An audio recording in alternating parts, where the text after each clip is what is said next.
Բարև ձեզ հարգելի հեռուստադիտողներ, եթերում արձագանք հեռուստաընկերությունն է, մենք սկսում ենք մեր հաղորդումը նորություններով։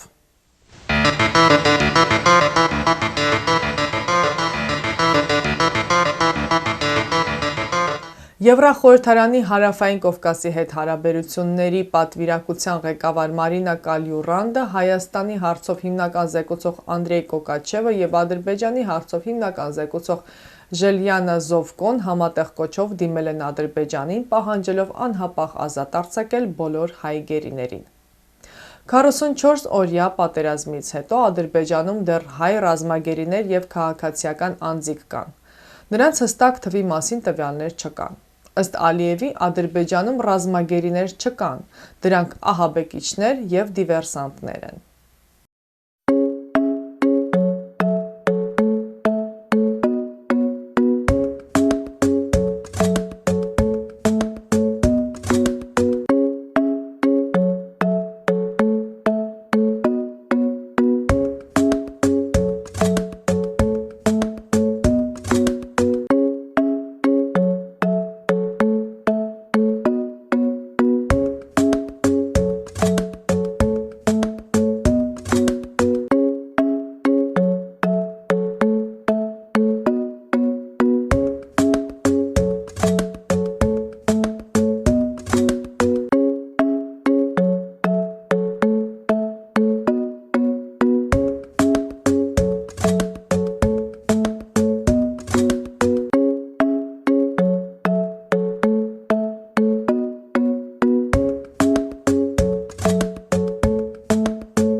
Թուրքիայի նախագահ Ռեջեփ Թայիփ Էրդողանը իշխող կուսակցության համագումարում անդրադառնալով Արցախյան թեմային հայտարարել է, որ իր երկիրը հետամուտ է լինելու նոյեմբերի 10-ի հայտարարության կետերի իրականացմանը։ Ըստ նրա Մինսկի խումբը 30 տարի շարունակ ոչինչ չի արել հարցի լուծման համար եւ այդ է պատճառը, որ Թուրքիան օգնեց իր եղբայրական երկրին վերականգնելու իրենց ամբողջական տարածքները, գրում է Էրմենի հաբերը։ Էրդողանը Հայաստանին մեղադրել է ժամանակ առ ժամանակ Ադրբեջանի վրա հարձակվելու եւ խաղաղ երկխոսությունները տապալելու մեջ։ Նյու Յորք մետրոպոլիտեն շրջանի արձագանք հեռուստաընկերությունը նոր վեբսայթ ունի։ Հաճախելով արձագանք.tv.com կայքը կարող եք տեսնել մեր հաղորդումները աշխարհի տարբեր անկյուններից, լինի դա բջջային հեռախոսով թե համակարգիչով։ Կարող եք դիտել մեր հաղորդումները, ստանալ տարբեր տեղեկություններ եւ նորություններ։ Միևնույն ժամանակ կարող եք տեղադրել ձեր գովազդը կամ քլիպի տեսքով կամ ուղղակի բիզնես քարտը։ Քանզի ամեն շաբաթ հաղորդումները ուղարկվում են հազարավոր մարդկանց։ Արձագանքի հաղորդումները կարելի է փնտրել նաև YouTube-ով, Facebook-ով, Instagram-ով։ Արձագանքը աշխատում է ձեզ համար։ ՅՈՒՆԵՍԿՕ-ն դատապարտել է Ադրբեջանի հսկողության տակ անցած Մեխակավանի, Ջաբրայելի հայկական զորավոր Սուրբ Աստվածածին եկեղեցվո հիմնահատակ ավերումը, որի անհետացման մասին հայտնել է BBC-ն։ ՅՈՒՆԵՍԿՕ-ի հանձնաժողովի հայտարարության մեջ ասվում է, որ Ադրբեջանի վերահսկողության տակ գտնվող հայկական հուշարձանները ենթարկվում են վանդալիզմի եւ ոչնչացվում իսլամական պետությանը բնորոշ ձևով, որը անընդունելի է այսօրվա քաղաքակիրթ աշխարհում։ Ըստ BBC-ի հայկական եկեղեցին անհետացել է ադրբեջանական վերահսկողության տակ անցնելուց անմիջապես հետո։ Արձագանք հեռուստաընկերությունը շարունակում է կազմակերպել ճանապարհորդություն դեպի Հայաստան։ Ինչպես համոզվել են արձագանքի հետ նախկինում ճամփորդածները, դուք կմնաք հարմարավետ ու թանկարժեք հյուրանոցներում։ Ամեն երեկո առաջնակարգ ռեստորաններում կվայելեք ձեր ընթրիքը, հայկական երաժշտությամբ, երգ ու պարով։ Կայցելեք Հայաստանի տեսարժան վայրերը, կլինեք թատրոններում ու համերգասրահներում, ինչպես նաև երեկօրյա ճամփորդությամբ կմեկնեք Լեռնային Ղարաբաղ։ Եվ ամենակարևորն այն է, որ բոլոր պայմանները ստեղծված են ավելի փոքրիկ խմբով եւ ավելի ջերմ միջավայրում լավագույն ժամանցը անցկացնելու համար։ Եվ այսպես շտապեք զանգահարել արձագանք հեռուստաընկերություն 201 944 279 հեռախոսահամարով։ Վստահ եղեք, որ Հայաստան մեկնելու լավագույն ընտրությունը արձագանքի հետ ճամփորդելն է, որը ձեզ համար արդեն նախապատրաստել է ամենահարմարավետ պայմանները։ Ըստ Արցախի ազգային ժողովի որոշման, երկրում ռուսերենը ստանում է պաշտոնական լեզվի կարգավիճակ։ Արցախի ազգային ժողովի նիստում նախագծին կողմ է քվեարկել 27 պատգամավոր, 2 ձեռնպահ եւ 0 դեմ։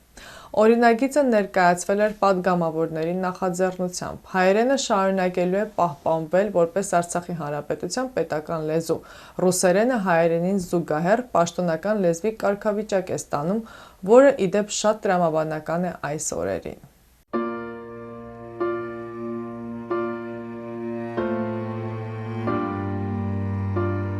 Արձագանք հեռուստաընկերությունը, որն ունի 25 տարվա փորձառություն, նկարահանում է հարսանյաց, ծննդյան, մկրտության եւ այլ անձնական տոնակատարություններ, նկարահանումներ եւ լուսապատկերներ։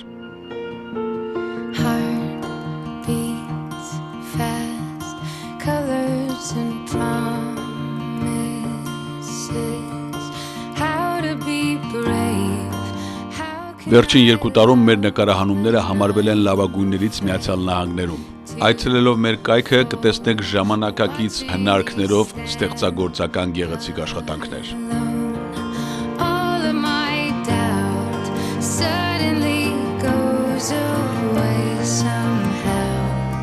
Օգտվեք մեր ծառայություններից եւ ստացեք մասնավոր զեղչեր։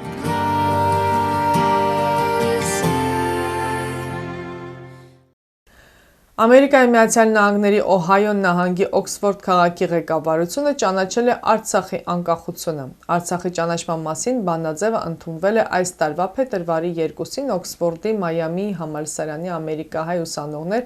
Էնդրու Դևեջյանի եւ Թերեզա Անիևի ջանքերով։ Իդեպ Օհայո նահանգում բնակվում է 14,000 հայ։ Նշենք, որ Օհայո նահանգի սենատորներ Շերոդ Բրաունը եւ Ռոբ Փորթմանը միացել են սենատոր Բոբ Մենենդեսի նախագահ Բայդենին ուղղված նամակին, որով Միացյալ Նահանգների վարչակազմին կոչ է արվում ճանաչել հայոց ցեղասպանությունը։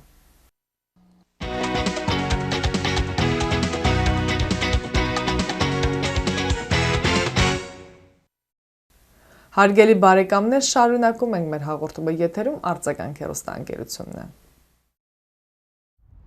Անցյալ ուրբաթ օրը Նյու Ջերսիի Օլդ Բրիջ քաղաքի շքեղագույն The Grand Mark-ի ճաշասրահում կազմակերպված էր դասախոսություն Հայաստանից ժամանած դիվանագետ, ազգային գործիչ, ազգային ժողովրդավարական բևեռի նախաձեռնության անդամ Արա Պապյանի հետ մի խումբ համակիրների կողմից։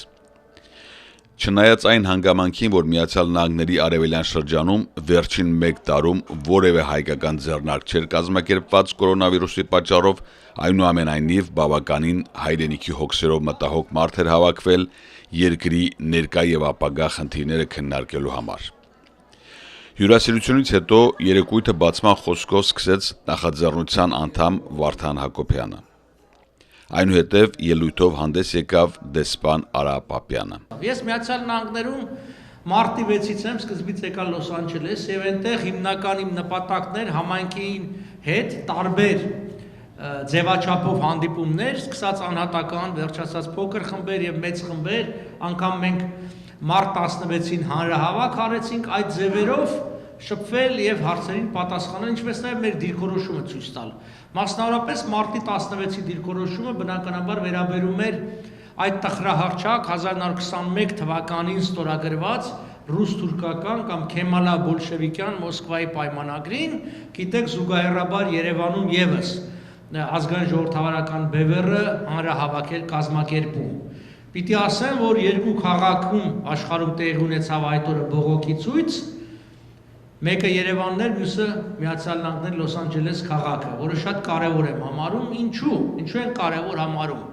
որովհետև մենք գտնում ենք, այսինքն մեր բևեռը, մեր համախոհները, որ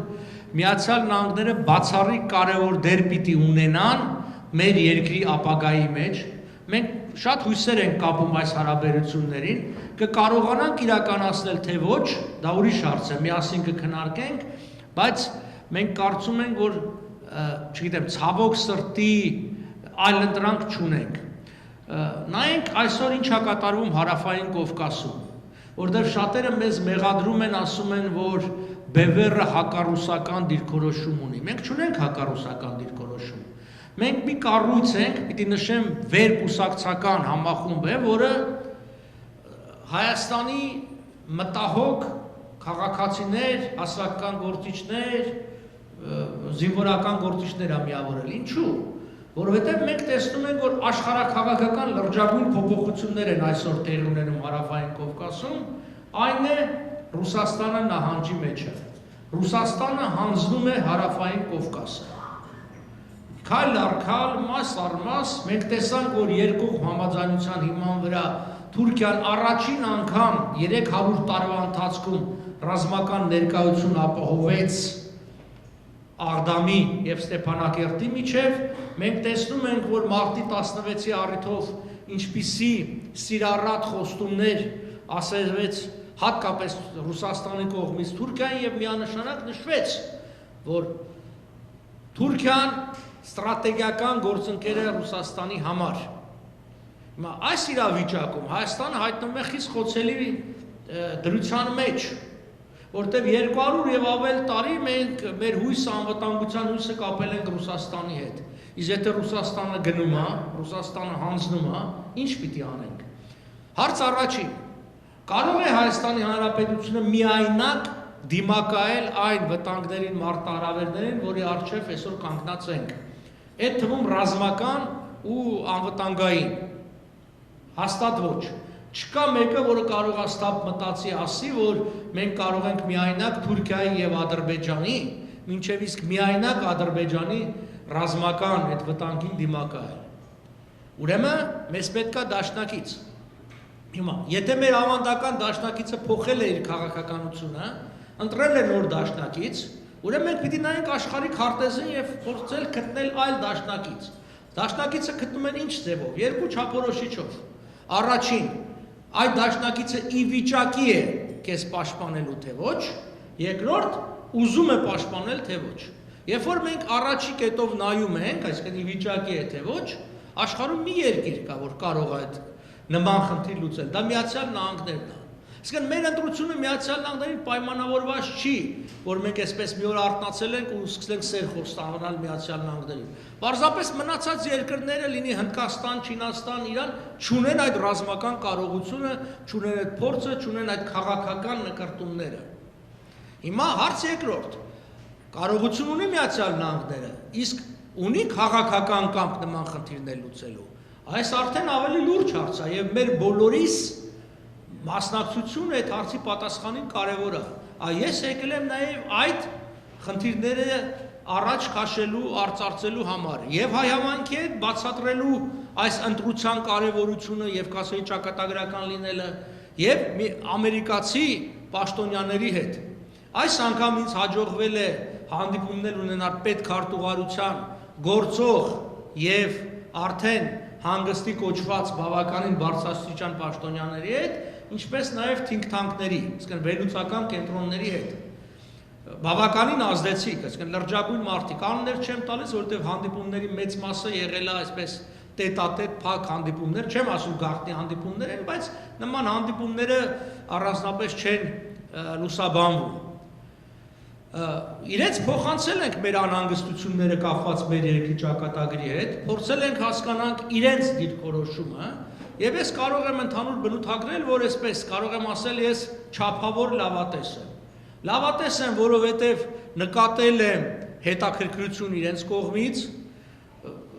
չափավոր, որովհետեւ իրենք հստակ հարցեր ունեն կապված Հայաստանի հետ, Հայաստանի իշխանության հետ, ժողովրդի հետ ինչ դիրքորոշում ունի, ինչպես նաև մեր ազգային ժողովրդավարական բևեռի հետ,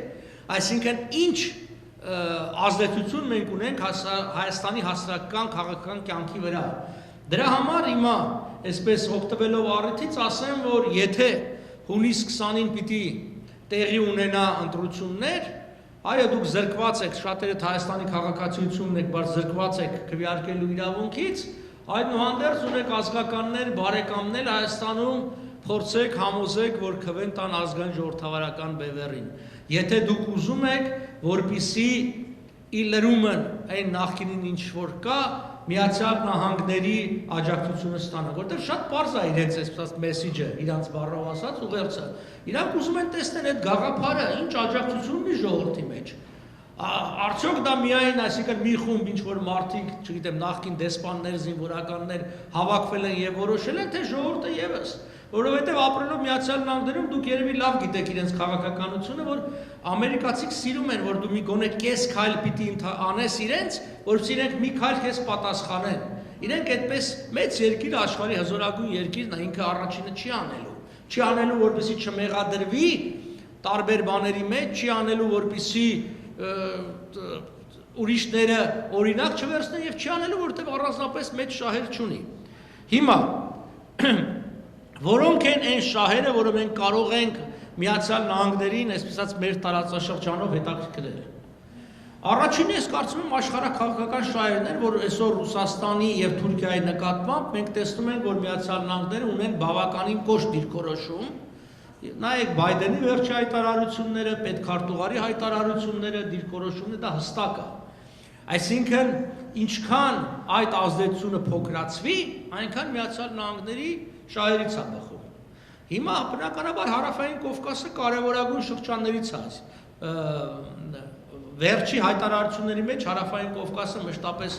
շեշտադրվում է, գոնե հիշատակվում է։ Հիմա Հարավային Կովկասի, մասնավորապես Հայաստանի նկատմամբ ոչ մի երկիր, մեծ երկիր, այսպես ասած ինքնուրույն քաղաքականություն չի իրականացնում։ Քաղաքականությունը Հայաստանի նկատմամբ միշտ ածանցյալ է։ Այսինքն ածանցյալը իր քաղաքականությունից այլ երկրի նկատմամբ։ Ասենք պարզ ասեմ, ինչ է դա նշանակում։ Ասենք Ամերիկան, երբ որ Հայաստանի նկատմամբ պիտի քաղաքականություն որոշի, որոշումը իր քաղաքականությունից Թուրքիայի նկատմամբ, որոշումը իր քաղաքականից Ռուսաստանի նկատմամբ, որոշումը իր քաղաքականից Իրանի նկատմամբ։ Այսպես որտեղ ուղիղ ինքը որևէ առանձնապես շահ չունի։ Հիմա ինքը մտածում է հետևյալ ձևով. Եթե Հայաստանը շարունակելու է մնալ ռուսական շահերի սպասարկողը, ինչը մինչև այժմ եղել է, ուրեմն հույս չկա, որ Ամերիկան մեզ կօգնի։ Հիմա հարցը առաջանում, իսկ Ռուսաստանը մեզ կօգնի։ Այդ հարցին կարող ենք հետագայում մանրամասն պատասխանել, միանշանակ կարող ենք ասել ոչ։ Ռուսաստանը ոչ ցանկություն ունի, ոչ կարողություն ունի Հայաստանին օգնելու։ Եվ մենք դա տեսանք վերջի պատերազմի ժամանակ, տեսանք բազմաթիվ այլ դրսևորումներով։ Դրա համար մենք հիմա պիտի կարողանանք այդ առումով, այո, առանց այսպես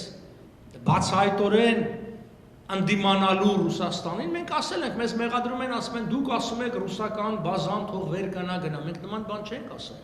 Մենք ասել ենք ռուսական բազան չպետք է լինի Հայաստանում եւ որևէ բազա այն բանից հետո եւ այդ մասն են մոռանում, երբ որ կստեղծվեն համարժեք, համապատասխան, պաշտպանական եւ անվտանգային կառույցներ ու միջոցներ։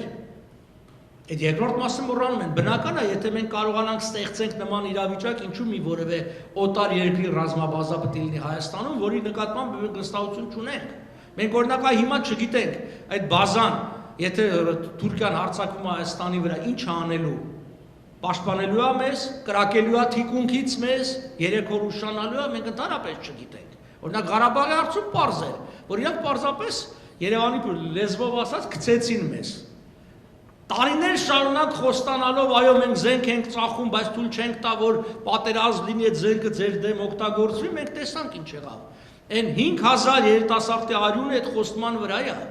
եւ սա մենք իրաց չենք տերելու։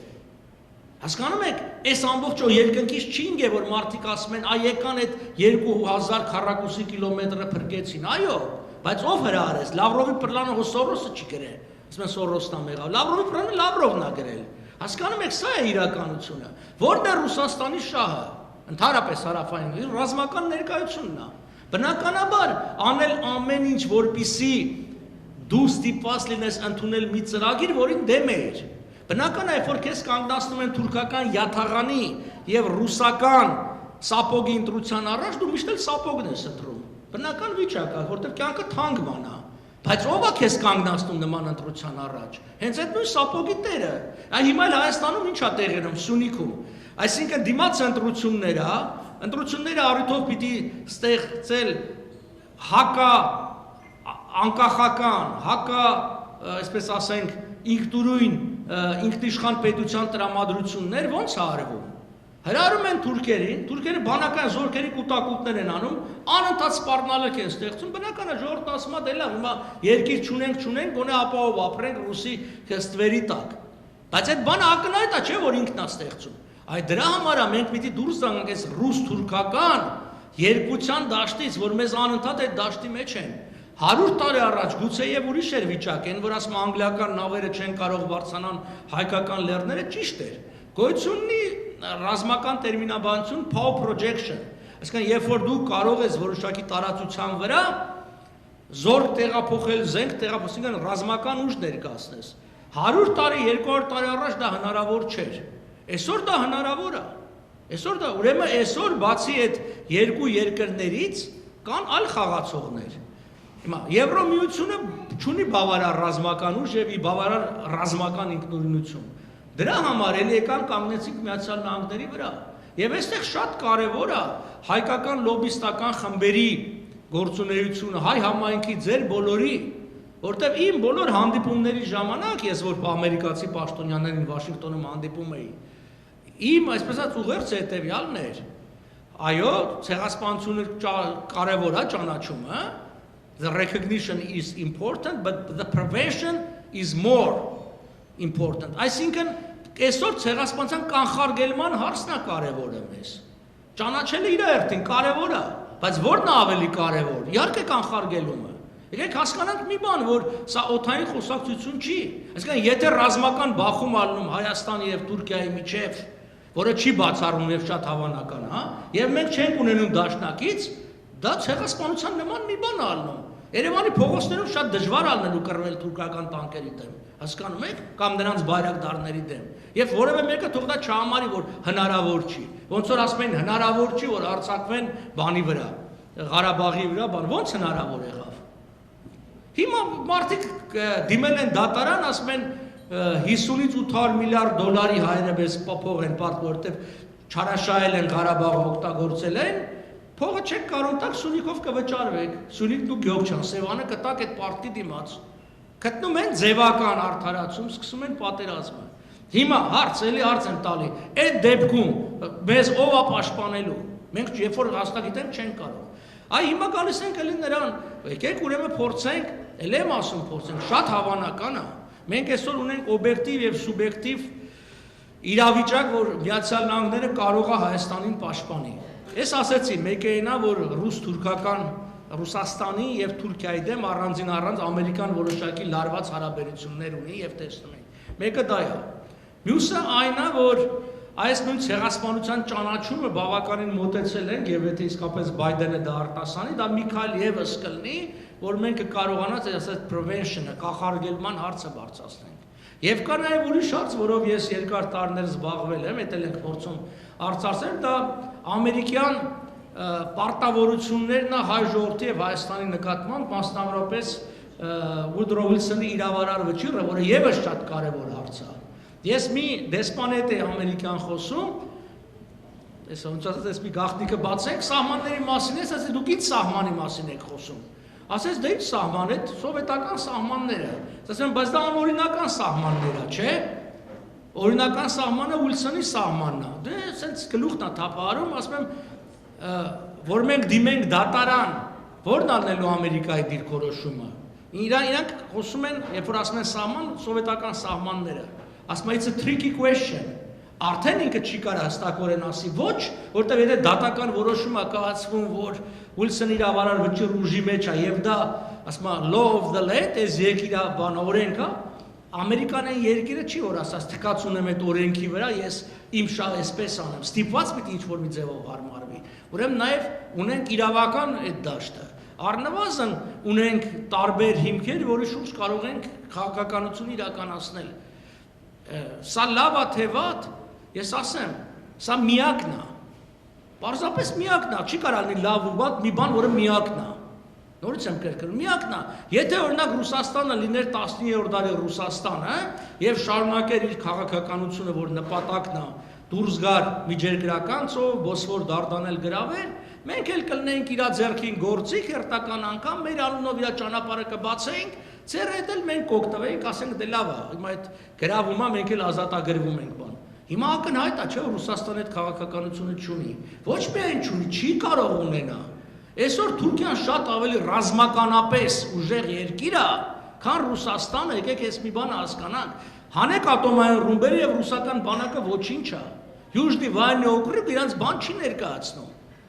Այդ ատոմային զենքն է, որ այսօր զսպում է թուրքերին եւ այլն։ Իսկ այսօր արդեն ով է տալիս ատոմային տեխնոլոգիան թուրքերին։ Ռուսները, չէ՞, ակո 6 հատ, 4 հատ բան են, ատոմակայան են կառուցում, երբ որ մեր մի ատոմակայանը բան է։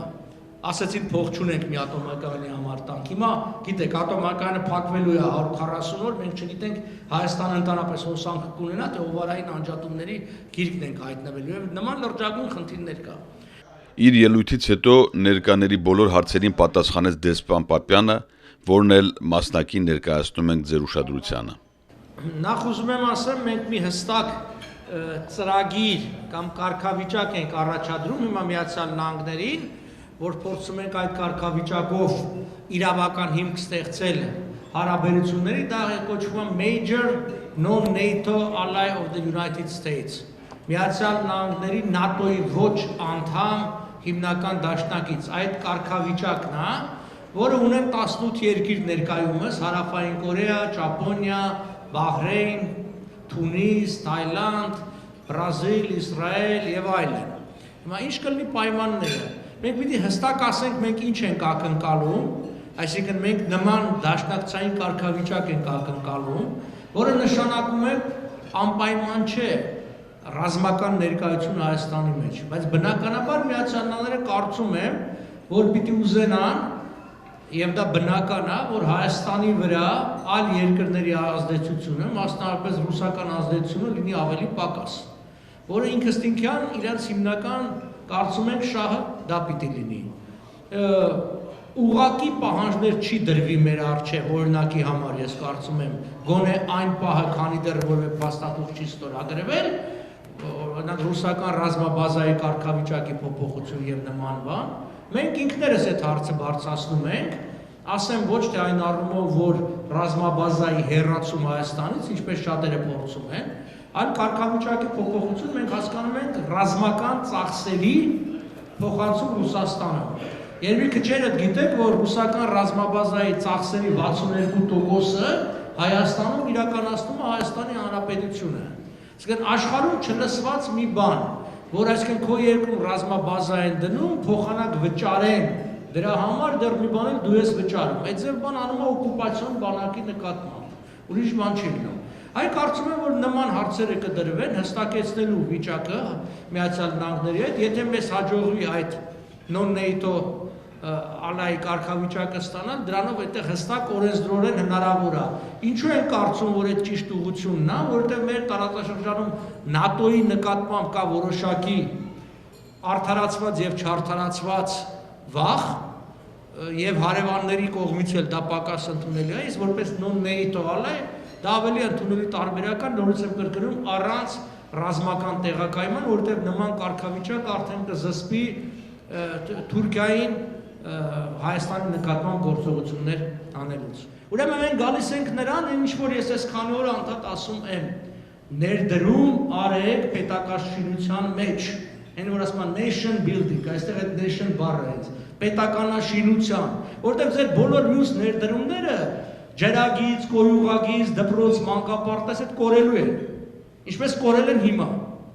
որտեղ եթե դուք պետություն չեք կառուցում, այդ բոլորը ոչ մեկի պետք չի, կամ դուք օգնում եք մարդկանց, որոնք իրենց պարտականությունները կատարելու փոխարեն այդ գումարները յուրացնեն, կամ կառուցում եք, որը մնում է վաղը թշնամու։ Արցախի օրինակ ամենապարզ օրինակն է, այսինքն այ հիմա դիմացը 3 ամիս հետո ընտրություններ ա։ Օգնեք այն ուժերին, բնական է, ես հիմա քարոզեմ ազգային ժողովրդավարական բևեռի համար, բնական է, բայց դուք էլ օգնեք այն ուժերին, որոնք գտնում եք, որ պիտի կան, այսինքն առաջին հերթին պիտի պետությունը կառուցվի։ Քանի դեռ քաղաքական իշխանության հարցը լուծված չի, այս դրսի օգնությունը ոչ մի բան չի կարող տա։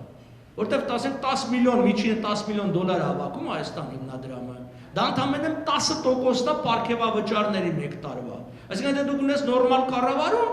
կարաս այդ պարգևավճարները չունենաս, եւ 10 անգամ ավել փող գնա օգնության, եւ անգամ այդ Հայաստան հիմնադրամի պետք է չլինի։ Եվ լիքը նման բաներ կա։ Այ 3 ոստիկանության աշխատավարձերը Հայաստանում բարձրացվել են բարեկային ծառայության։ Այսօր սովորական ոստիկանը մի քանի անգամ ավել աշխատավարձ է ստանում, քան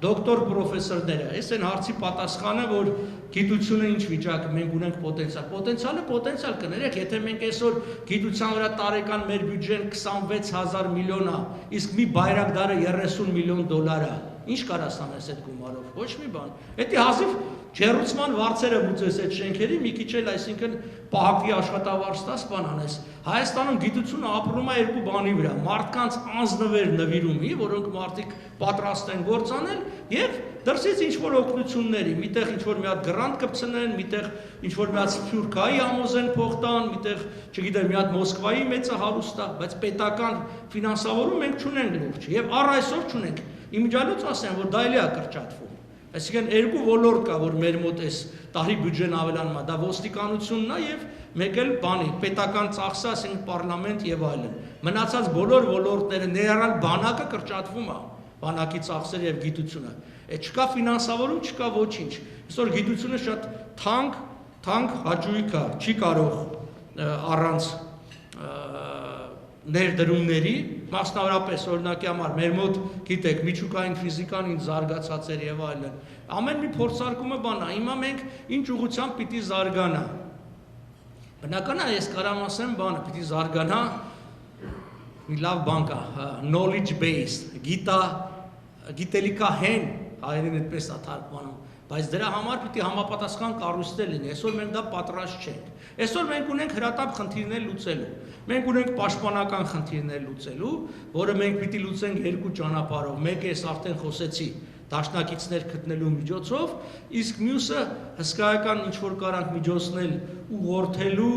չգիտեմ, նոր զինատեսակների վրա եւ ճիշտ ծախսելու վրա։ Դուք բլոկադա բառը օգտագործեցիք Հայաստանի վերաբերյալ, դա մի քիչ ուռճացված է, ես ձեզ ասեմ, որ մենք մեր այս պատճառը դա Նիկոլ Փաշինյանի տեսությունն է, այ որ սահմանը բացվի, չգիտեմ, երկիրը կզարգանա եւ այլն։ Մեր սահմանը բաց է։ Տարեկան Թուրքիայից 300 միլիոն դոլարի ապրանք է գալիս Հայաստան։ Այդ որտեղից է գալիս։ Գալիս է Վրաստանով։ Մենք տարեկան 3 միլիոն ենք արտանում, ուղիղ 100 անգամ քիչ։ Ինչու՞։ Արտանելու բան չունենք։ Այսինքն խնդիրը սահմանը չի, եթե իրանք կարողանում են փոքր շուկայում 300 միլիոն դոլարի ապրանք ծախել, իսկ մենք չենք կարողանում 3 միլիոնից ավել, ուրեմն դա սահմանի խնդիրը չի, որովհետև այդ Վրաստանով գնացող ճանապարհը, որ ընդամենը 8-ից 12 ժամ է երկարացնում բեռնափոխադրումը եւ ապրանքի վրա չնչին ազդեցություն ունենում, որովհետև այդ 7-800 դոլար լրացուցիչ ծախսը մի տրակի վրա ոչինչ չի փոխում։ Ուրեմն մենք գալիս ենք նրան, որ մենք կարող ենք արտադրել մրցունակ ապրանք եւ բանենք։ Եվ այստեղ էլի գալիս ենք քաղաքական իշխանության խնդիրը։ Այսինքն կարող է պետությունը քաղաքական կամք ունենա եւ ներդրողների համար ստեղծի հավասար պայմաններ, որ ներդրողը գա ոչ թե ինչ որ մի իշխանավորի հետ լեզու գտնի եւ նրա եղբոր հետ, քրոջ տղու հետ, քարտուղարու հետ, սիրու հետ գործ բռնի, այլ ուղղակի գործ դնի Հայաստանում, այսինքն բիզնես անի եւ շահույթ հետապնդի։ Բարեգործություն շատ լավ բան է, բայց բարեգործությամբ երկիր չի ոտի կանգնի։ Երբեք չկա աշխարհում մի երկիր, որ կարա բարեգործությամբ ապրի։ Բարեգործությունը այսպես կողքից մի բան է։ Պիտի լինի շահագրգռվածություն եւ առաջին հերթին կրկնում եմ, դա պիտի լինի պետական ներդրումներ։ Եկեք ընդունենք, որ Սփյուռքը ինչքան էլ ուզենա ներդրում անի Հայաստանում, ասենք եթե այս երկրի օրինակը վերցնենք, ասենք ամերիկյան ներդրումը պետական մի ինչ-որ ձեռքի շարժումը շատ ավելի մեծ է։ Ասենք Ամերիկայի համար քաղաքական որոշում կայացնել, ոնց որ իրենք առաջարկեցին մեզ 8 միլիարդ դոլարի ներդրում էներգետիկ ոլորտում, որ Հայաստան դադարի էներգետիկ կախվածություն ունենա Ռուսաստանից։ Առաջարկել են, չէ՞ մեզ 8 միլիարդ դոլար։ Կարա Սփյուռքը կա, չի կարա, դա ոչ ոք չի կարա։ Աշխարհում այսօր մի երկիր կա, որ 8 միլիարդ դոլար կարա, դա Ամերիկան է։ Ինչի չենք ընդունել։ Այդ ուրիշ հարց է, որովհետև այդ մարդիկ սպասարկում են ոչ թե Հայաստանի շահերը, այլ սպասարկում են կոնկրետ Կրեմլի շահերը, որտեղ այդ 8 միլիարդ դոլարի ներդրումը բերելու էր էներգետիկ անկախության Հայաստանի, էներգետիկ անկախությունը բերելու էր քաղաքական կախվածության թուլացման եւ այլն եւ այլն։ Հիմա 26 թվականին ատոմակայանը պիտի փակվի 26-ին, բայց արդեն հիմա եթե չի փակվել, այս առաջիկա օրերին փակվելու է։ Եվ փակվելու է 4 ամիս։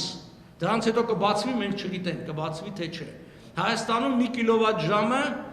48 դրամ է, տարածաշրջանում ամենաթանկ էլեկտրականությունն է։ Եթե ատոմակայանը չաշխատի, կդառնա 108 դրամ։ 2.5 անգամ կթանկանա։ Այսօր մեր տնտեսությունը չի կարողանում այդ բեռը տանի, էներգետիկա այդ բեռը։ Իսկեն ոչ մի ռեստորան չի կարող այսպես մարդ ընդունի լույսը վառի։ Իսկեն եթե այսօր գնում են մարդիկ վարձում են, ենթադրենք հարսանիք անելու վարձի համար $500 են տալու, վաղը տալու են 1000, որովհետև թանկանալու ամեն ինչը էլեկտրականության հետ կապված։ Հիմա մենք խոսում ենք Ամերիկայի կարևորությունը անվտանգության հարցով, բայց եկեք նայենք նույն ասենք էներգետիկ անվտանգության, տնտեսական զարգացման։ Այդ բիլիարդներն ու միլիարդները, որ պիտի դրվի տնտեսության մեջ, ով կարող է։ Այստեղ արդեն կարամ նաև մասամբ Չինաստանը, բայց էլի երբ որ մենք խոսում ենք տեխնոլոգիական ներդրումների մասին, պիտի հասկանանք, որ դա Միացյալ Նահանգներն է։ Իսկ Հայաստանի նման փոքր երկիր 1-2 լրջագույն, այսինքն ներդրող Հայաստանում հայտնվի, բավականին լավ մենք IT ոլորտ ունենք, այսօր բավականին լավ զարգանում է, բավականին լավ մշակումներ ունենք, բայց դա ավարտին չի հասցվում։ Այս ամբողջը գալու է նրան, որ էլի քաղաքական ղեկավարությունը պիտի գտնի լուծումներ եւ այդ որ ասում եք որ նեք վարչապետ ինչ կանե, ասեմ ինչ կանեմ, ես էլ ասեմ։ Ես ոչ թե կպատասխանեմ, ոչ թե կդիմագրավեմ այն մարտահրավերներին, որին պետության առաջ են ծառացած, այլ ես կձևավորվեմ իմ անվտանգության միջավայրը, բացատրեմ դա ինչ է նշանակում, որով ես երկար տարիներ զբաղվել եմ, բայց մեր պետությունն էլ ինձ խանգարել է։ Թուրքիայի ներսում, Ադրբեջանի ներսում կան էթնիկ եւ կրոնական խմբեր, որոնք խիստ թշնամական վերաբերմունք ունեն կենտրոնական իշխանության նկատմամբ։ Այսինքն դու վատ հարաբերություններ ունես Թուրքիայի եւ Ադրբեջանի հետ, ձևավորի լավ հարաբերություններ այդ պետության ներսում գոյություն ունեցող կազմակերպված խմբերի հետ։ Դրանք միլիոնավոր մարդիկ են, ոչ թե 100,000, միլիոնավոր մարդիկ են։ Ծախսի $2 միլիոն քանդի ներսից Ադրբեջանը, ծախսի $12 միլիոն քանդի ներսից Թուրքիան։ Այդ էլ քեզ անվտանգության խնդրի լուծում։ Մանրամասները իհարկե ոնց է տեղ ունենալու Ռուսաստանի նահանջը, տարբեր ենթադրություններ կարող են լինել, հիմա խոսենք փաստերի մասին, ինչ տեղի է ունեցել, չէ՞։ Նոյեմբերի 9-ին ստորագրվեց Եռակողմ հայտարարությունը, որը Լավրովի պլանի վատ տարբերակն է։ Նոյեմբերի 10-ին ռուս-թուրքական երկկողմ համաձայնագիր, որի հիման վրա թուրքերը ռազմական ներկայություն ապահովեցին Հարավային Կովկասում։ Այն դեպքում, երբ որ թուրքերը եռանախագահության մեջ չկային, Ֆրանսիայի եւ Միացյալ Նահանգների փոխարեն, եւ իրանց բերեցին ռուսները։ Այդ մի քայլ ոնց արվելու, այլայցև։ Իսկ սիրուն փաստաթղթեր են ստորագրելու եւ մաս-մաս տալու են։ Մյուսը, ասենք ինչ կարա տեղի ունենա։ Հիմա մեղրու միջանցքը։ Ինչ է մեղրու միջանցքը։ Դա միջանցքը, որը թուրքական աշխարհը կապում է իրար հետ։ Այսինքն ամբողջ Միջին Ասիան Ադրբեջանով եւ Թուրքիան։ Էդի հենց կապում է, դա նահանջի ձևով։ Ոնց է արվում։ Այդ միջանցքը վերահսկում է ռուսական ՖՍԲ-ն, ռուսական ԿԳԲ-ն։ Մենք այնտեղ մուտք չենք ունենում, այդ մերը չի։ Նիկոլ ինչ ուզում է ասի, եթե այնտեղ դու իրավունք չունես ոստիկան դնելու, եթե այնտեղ դատաքննություն իրականացնելու է ռուսական ՖՍԲ-ն, այդ նշանակում այլևս դա Հայաստան չի։ Չէ, ով է, ում օրենքներն է գործելու։ Սրա մասին է խոսքը։ Այդ ձև ալնելու, այսինքն հիմա Սյունիքի շուրջ աղմուկ է, վտանգ եւ այլն։ Հեսա մի հատ երկրորդ բազան կբացեն, էլ այդ նույն կարգավիճակով կտան իրավիճակ, որ ինքը վերահսկի։ Դեմ լնենք, չգիտեմ, դժվար է, որտեղ անվտանգության խնդիր կա։ Այսինքն քեզ կանգնացնում են մահվան եւ ստրկության ընտրության առաջ, մարդիկ ընտրում են ստրկությունը, հասկանալի է։ Անկամ ստրուկն է ուզում ապրել։ Բայց այդ ձև էլ իրանք դնում քո առաջ։ Մենք էլ ասում ենք, եկեք դուրս գանք այդ ընտրությունից։ Գուցե ինչ որ մի բան ստացվի։ Ազատ աշխարհ կա, եկեք մի հատ նայենք այդ ազատ աշխարհին։ Ինչի մեզ պետք է անընդհատ այդ թուրքական վախով, թուրքական վտանգով պահեն այդ վիճակի մեզ ծրկացած վիճակի մեջ։ Բնական է, հասկանալի է, ես հասկանում եմ այն գյուղացուն լինի Արցախում կամ Սյունիքում, որ իր համար այդ ռուս զինվորը այսօր Աստված է։ Որտեվ այնա տեսան Կարմիր շուկայից այն 48 տարեկան մարդը տնից դուրս եկավ, հաջորդ օրը վառած կթան։ Որտեվ թուրքը բենզին ալսնում եւ վառում է հայերին 21-րդ դարում ռուսական բանակի վերահսկողության տակ։ Միջալ Պուտինի ստորագրությունն էլ դրած է այդ թղթի տակ, որ ինքը երաշխավորն է։ Մենք կարող ենք Պուտինից ինչ-որ մի բան պահանջենք, ասենք, որ բա դու երաշխավորում ես, բա դու առաջի կետով նշել ես, որ բաները կողմերը մնում են իրենց դիրքերում, երրորդ, չորրորդ կետով ավելի շատ հող ես մեզ հանձնել տվեք, 4,500 քառակուսի կիլոմետր, քան իրան գրավել են 3,500-ներ։ Բայց ինչ է ստիպում այդ բանն անեն։ Այդ ձև հանձնելու եք։ Ստիպեցին, չէ 4.500 հանձնեցին։ Հիմա ստիպում, այդ ձև են ստիպելու, ո՞նց են ստիպելու։ Ասել են գազը կթանկացնենք։ Ասել են գազը կանջատենք, ատոմակայանը վթար տեղի կունենա ատոմական։ Մի բան դժվար է խեղճ ու կրակ բանին ժողովրդին վախացնելը։ Ասում են հասարակ մի բան են, օրենք են ընդունում, որ Հայաստանի վարորդական իրավունքները չեն կարող Ռուսաստանում այլևս գործեն։ Բանա, օրենք են, օրենք էլ չէ, օրենքի կետ են փոխել։ Ու տասնյակ հազարավոր հայեր մնացել են առանց հացի, որտեղ այլևս չեն կարող վարորդ աշխատել։ Ասում են, այ դու պետք է գնաս, նորից քննություն տաս, լեզվի քննություն պետք է տաս, էս պետք է տաս, այն պետք է անես։ Բոլորին թույլ են տալի։ Բելարուսների, կիրգիզների, հայերին չէ։ Գիտեք ինչ են ասում են, պետք է Հայաստանում ռուսերենը մի պետական լեզու։ Ասում ես, չէ, ուրեմն բանա, ես էլ քո վարորդներին չեմ թողի մոտ քշեն։ Թող ասում սովից կմեռնեք։ Ժողովուրդն ելնում է իշխանության դեմ, ասում է ախպեր սոված ենք, բան արեք, գնացեք ինչ ասում է, համաձայնեք, գոնե մի քիչ գործ ունենանք, բանենք։ Հիմա ժողովուրդն մենք փորձում ենք համոզել, որ ժողովուրդ ջան, մենք ասում ենք ձեզ, դուք ձեր քրտինքով աշխատող եք, եկեք ստեղծենք մի վիճակ, որ ոչ թե գնաք անօրինական ռուսական այդ տափաստաններում ձեր փողն աշխատեք, այլ գնաք օրինակ նույն Եվրոպայում, ոնց որ գնում են մյուսները։ Եթե մենք չենք կարող դեռևս ապահովենք մեր երկրում բարեկեցիկ աշխատանք, բայց թող ինքը գոնե գնա, ասենք, չգիտեմ, լեհերը ոնց էին մի շրջան, լեհերը գնում էին Բրիտանիա էին, գնում Ֆրանսիա, աշխատում էին, հիմա մյուսները գնում են Լեհաստանին, այդ անեն, գոնե այդ մարդիկ ման կլինեն, ավելի կաշխատեն եւ ավելի ապահով կլինեն, ինչ որ բժշկական ապահովագրություն կունենան, հազար տեսակի ձև կա։ Տեսեք, եթե մենք մի հատ Միացյալ Նահանգների հետ մի հասարակ համաձայնագիր գանք, որ այն բժշկական ապահովագրությունը այդ թվում նաև պետական այդ Medicare բան եւ այլն, որ դա ընդունելի լինի Հայաստանի բժշկական ծառայությունների համար, այսինքն դրանով հնարավոր լինի վճարել եւ հատուցումը, որ նրանք բաներ ունեն տարբեր երկրների հետ։ Ես վստահեցնում եմ չլինի մի 5000 հոգի այսօր Ամերիկայից թոշակառու կգնա Հայաստան ապրելու, եթե իմանա, որ ինքը ստանալու է նման անվճար եւ նման մակարդակի բժշկական ծառայություն, ինչ որ Միացյալ Նահանգներում։ Ես մի մարդ եմ տեսել Լոս Անջելեսում, ասում ինձ միակ բանը, որ ստե պահում է, թոշակառու մարդ, ասում ես $800 եմ ստանում, կինս $800 է ստանում, $1000 տան վարձ ենք տալի, մի կերպ ապրում ենք։ Ինչ եք մնում, ասում բժշկական բանը։ Այդ բժշկական հարցը լուծվի Հայաստանում, այդ մարդիկ գալու են Հայաստան ապրել եւ երկու հոգով ծախսելու են այդ $1000-$1800 կամ $1600 ծախսել են, որը արդեն շուկա է։ Ուզում ասեմ, դա մի քայլ եւ ինչ որ տնտեսության բարելավում մի քիչ։ Այդ է աղյուս պիտի բան անենք, ուրիշ երկրները ոնց են արել։ Կամ պայմանագիր են ստորագրել երկրի հետ, որ իրանք արտոնյալ պայմաններով կարան ապրանք ներմուծեն։ Ինձ ամերիկացիք պատմում էին, որ պատերազմից հետո երբ 5 սերունդով որ այստեղ ապրել եք, ասի, օրինակ ճապոնական ապրանքը Ամերիկայում համարվել է անորակ ապրանք։ Պատերազմից հետո դա ամեն անորակ ապրանք, որ չինականն էին ասում։ Դա եղել է ճապոնականը։ Բայց քանի որ Ամերիկան գտել է, որ ինքը պիտի Ճապոնիային օգնի, ամեն ինչ արել է, որ այդ անորակ ապրանքը վաճառվի այս երկրում, վաճառվել է, անորակը դառնա որակյալ։ Նույնը արեցին Կորեայի հետ, նույնը այսօր Չինաստանն ալնում։ Մենք ինչ եք 2.5-3 միլիոն մարդ ենք այդ երկրում մնացել, ինչ դժվար է։ Երկու հատ թափով գործարան կառուցես, երկիրը ոտիկ կանգնի։ Այդ ուղղակի կառուցողն է պետք, այդ բաներն է պետք։ Դուք ձեր շրջապատում նայեք, ինչքան մարդիկ կան, հայեր, որոնք հաջողության են հասել այստեղ, բայց Հայաստանում չէին հասնում հաջողության։ Մարդը նույնն է, չէ՞։ Ուրեմն այդ միջավայրի խնդիրը կա, օրենքների խնդիրը կա։ Երբ որ 20 թվականին Հայաստանի մանդատի հարցն էր քննարկվում, Ամերիկան ցավոք սրտի հրաժարվեց։ Իհարկե դա փորձում են շատերը ներկայացնել, որ վատ է, վատ չի։ Ես գտնում եմ այդ 20-25 տարին, եթե Ամերիկայի նման մի հատ երկիր հիմա մանդատ կոչեք, խնամակալություն կոչեք, ինչ որ մի բան կոչեք, Հայաստանի վրա տարածի, այդ թվում նաև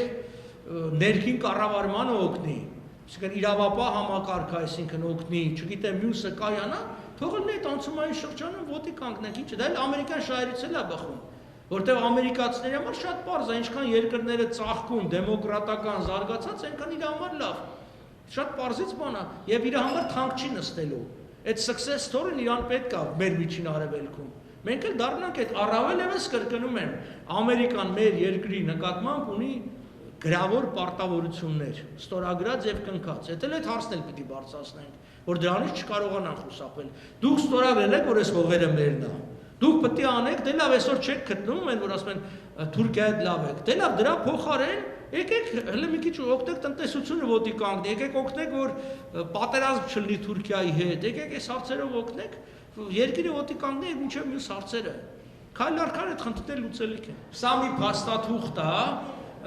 որը ստեղծվել է Ազգերի լիգայի Հայաստանի սահմանները որոշող հանձնաժողովի կողմից։ Այստեղ տեսնում եք 4 երկրի անունը, բրիտանական կայսրություն, Ֆրանսիա, Իտալիա եւ Ճապոնիա, սա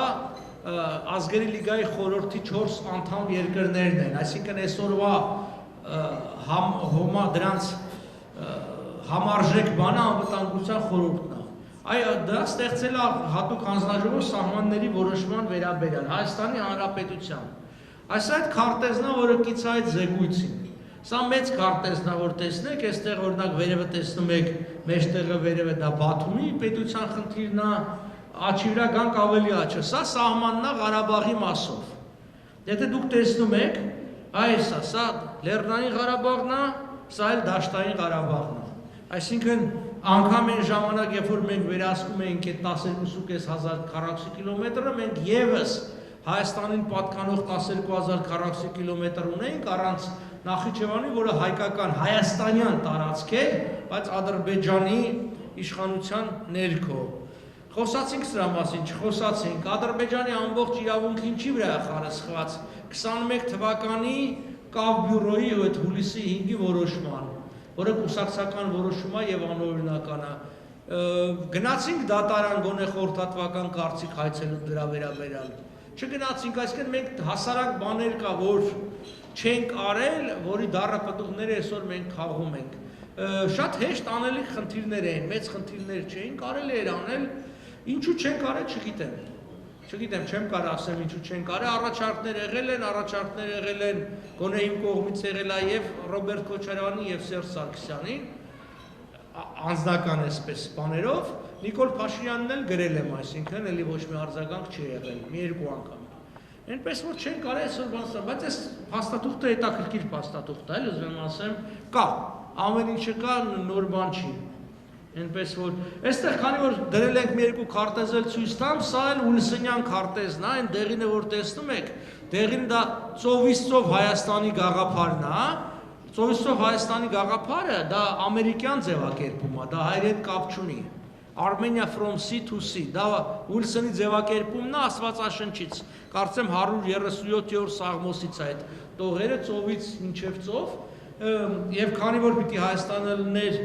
Սևից մինչև միջերկրական, այս նախնական տարբերակը դեղինն է։ Կարմիր գիծը տեսնում եք, դա արդեն Ուլսենյան սահմանն է, փոքր Հայաստանի գաղափարն է։ Որոշվեց ստեղծել փոքր Հայաստան 165,000 քառակուսի կիլոմետրով, որտեղ դրանից ավելի փոքր երկիրը ոչ կենսունակ էր եւ երկիրը չի կարող գոյատևի։ Այնտեղ շատ հստակ ձևակերպում է այսպես է vital state, չի կարող լինի։ Դրա համար բնական է, որ 30,000 քառակուսի կիլոմետրով երկիրը չի կարողանում գոյատևի, ելք չունենալով դեպի ծով։ Դրա համար պիտի այդ խնդիրները լուծվի։ Այս քարտեզները, հա, այս մի քարտեզը նայենք, այս ամբողջը բան է, Ուլսենի իրավարար վճռի մեջ է, կարծեմ 1 թե 2 օրինակ այնտեղ կա վաճառքում դրած այս փաստաթղթերի բանից։ Հիմա հարց է առաջանում, ինչի հայ ժողովուրդը 100 տարի ցեղասպանությունից հետո չէր տպել այս փաստաթուղթը եւ չէր բանանել մեջտեղ, ես չգիտեմ։ Ես երբ որ արխիվից այս փաստաթուղթը անում եմ, կնոջ հարցնում եմ, ասում եմ վերջի անգամ երբ են այս փաստաթուղթը նայել, ասում եմ 50 տարի որևէ մեկը չի նայել, դրանից առաջ էլ տվյալներ չունենք։ Հիմա հարց առաջանում, ինչի չենք արել։ Երևի մեզ համար կարևոր է եղել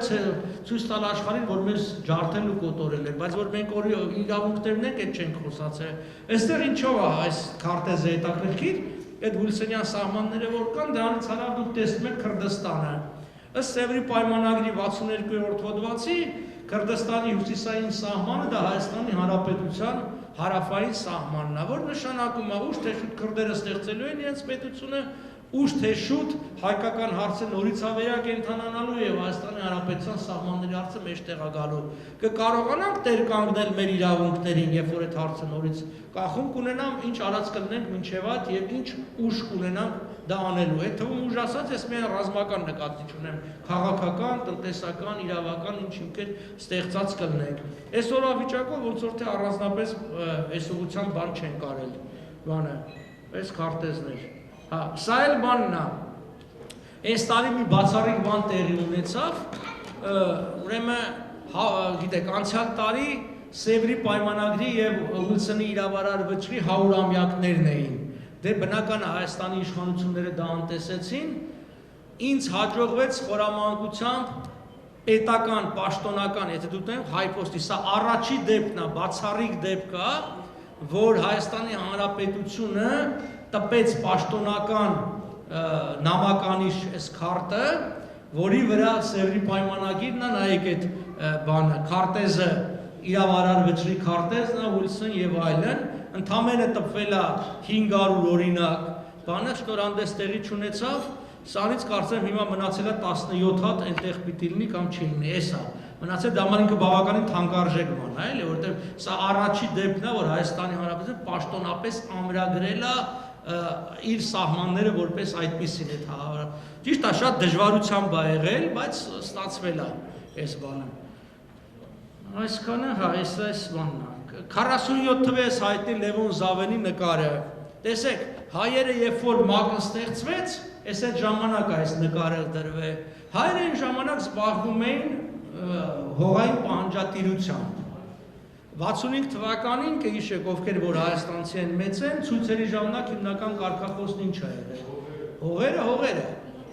Այո, հետո վարպետորեն մեզ շեղեցին այդ հողերի պահանջներից եւ տարան այլ ուղղությամբ, մի 50 տարի մենք գնացինք այլ ուղղությամբ, բայց 47 թվին հայերը երբ որ ՄԱԿ-ի առաջ հարցը բարձրացնում էին, ոչ միայն հողերի հարցն էին բարձրացնում, այլ բարձրացնում էին հենց Ուիլսոնի իրավարար վճռի հիման վրա, որտեղ իրենք գիտեին 47 թվին, որ հա մեր իրավունքների հիմքը այս փաստաթուղթն է։ Ցավոք սրտի այդ մի տեսակ այդ գիտելիքը կորավ, ինչ որտեղ էլ կորցրեցին, հատուկ դա արվեց,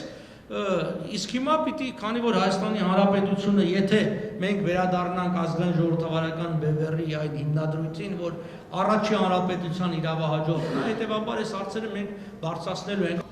Եթե մենք խորհրդարանում լուրջ ինչ-որ ներկայություն ենք լինում, եւ արդեն գալիս ենք սրանց հետ խոսում ենք որպես խորհրդարանական ֆրակցիա եւ այլն, դա լրիվ այլ աշխարհակաղակական վիճակ է։ Այստեղ արդեն անգամ ներքինը չի։ Այսինքն ամերիկացիք տեսնում են, որ Հայաստանի քաղաքական դաշտում կա լուրջ ուժ, խորհրդարանական ուժ, որը արևմտյան ուղղություն ունի, որը դեմոկրատական ինչ-որ բաներ ունի եւ այլն, կսկսի արդեն լուրջ խախտանել, ուսանք ավելի լուրջ ծավալվել, ընդլայնվել, ներդրում եւ այլն։ Իսկ եթե որ չենք անցնում, չենք անցնում, նշանակում անցնում են նրա։ Անցնում են ռուսական այդ ուժերը, բնականաբար արդեն այդտեղ ամեն մարդ ինքը պիտի որոշի ինչ անի։ Երեկոն ավարտվեց 4 ժամ ջերմ քննարկումից հետո։ Իդեպ պետք է ողջունել նախաձեռնողների նմանատիպ միջոցառումը, քանզի այսպիսի ձեռնարկներն են, որ հնարավորություն են տալիս մեծ Սփյուռքում ապրող հայերիս տեղեկություն ստանալ Հայաստանի անցուդարձից, հենց իսկ ներսի քաղաքական գործիչներից։ Իդեպ տեղեկացնենք, որ ցանկացողները, որոնք կուզենան նվիրատվություն անել այս կազմակերպությանը, պետք է չեքի վրա գրեն Սասնա Ծռեր ANC կամ կարող են անդամագրվել ազգային ժողովրդավարական բևեռին։ Դե ինչ, հաջողություն մաղթենք այս կազմակերպությանը իրենց ազգանավեր գործունեության մեջ։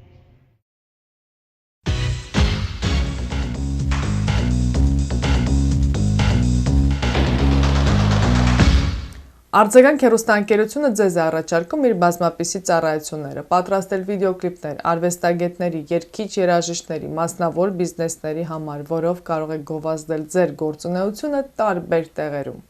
Արձագանքին կից գործողային վիդեոֆոտոստուդիոն նկարահանում է Հարսանյան ծննդյան մկրտության եւ այլ անձնական տոնակատարություններ, վիդեո եւ ֆոտո, պատրաստում է գեղեցիկ ալբոմներ, շնորհակալական քարտեր։ Արձագանքը սիրով կարող է շնորհավորել ձեր կյանքի հիշարժան իրադարձությունը իր հեռուստաէկրանից, հաճելի պահեր պատճառելով ձեզ եւ ձեր հարազատներին, այնպես որ հիշեք, արձագանք իր բազմապիսյա ռճարկներով սպասում է ձեզ։ Իսկ այցելելով www.amvideophoto.com կարող եք ծանոթանալ վերջին աշխատանքներին սինեմատոգրաֆի ոճում։